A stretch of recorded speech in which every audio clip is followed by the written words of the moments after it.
आर.टी.ई. Admission. आर.टी.ई. अंतर्गत आतापर्यंत फक्त इंग्रजी माध्यमांच्या शाळांना प्रवेश दिले जात होते. या वर्षापासून जिल्हा परिषद, महापालिकेसह खासगी व्यवस्थापनाच्या शाळांचा यात समावेश करण्यात आलेला आहे.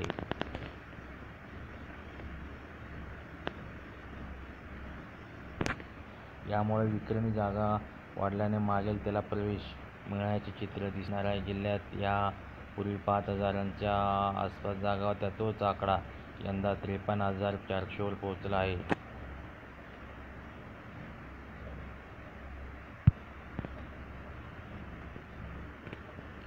दरम्यान, प्रवेशासाठी पोर्टलवर विद्यार्थी नोंदणी प्रक्रिया दिनांक 16 तारखेपासून सुरू झाली असून 30 एप्रिलपर्यंत ऑनलाईन अर्ज भरता येतील. पालकांच्या मोफत सक्तीच्या शिक्षणाच्या अधिकारानुसार खासगी विनाअनुदानित शाळांमध्ये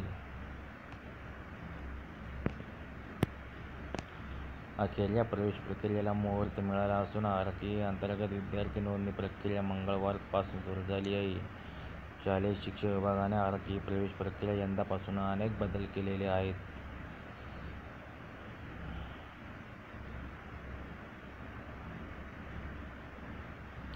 तसेच विद्यार्थ्यांच्या राहण्याच्या ठिकाणापासून 1 किलोमीटरपर्यंतच्या अंतरादरम्यान अनुदानित शाळा, शासकीय शाळा, स्थानिक स्वराज्य संस्थांची शाळा नसेल तर 1 किलोमीटरच्या अंतरावरील खासगी शाळेत त्यांना प्रवेश दिला जाईल.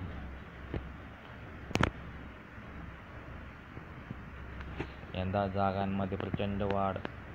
शिक्षण हक्क कायद्याअंतर्गत करण्यात आलेल्या बदलामुळे आता आर.टी.ई. प्रवेश प्रक्रियेत जागा वाढल्या आहेत. यावर्षी राज्यातील 75,409 शाळांमधील 9.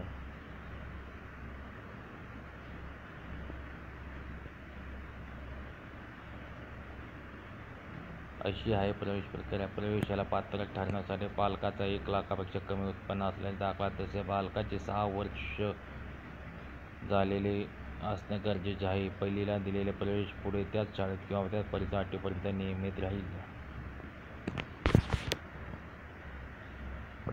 प्रवेशासाठी निकष: पाल्याचा जन्मतारखेचा दाखला, जातीचा व उत्पन्नाचा दाखला, 1 लाखापेक्षा कमी उत्पन्न असलेल्या पालकाचा रहिवासी दाखला, दिव्यांगतेचा दाखला, बाळाचे व पालकाचे आधार कार्ड. धन्यवाद.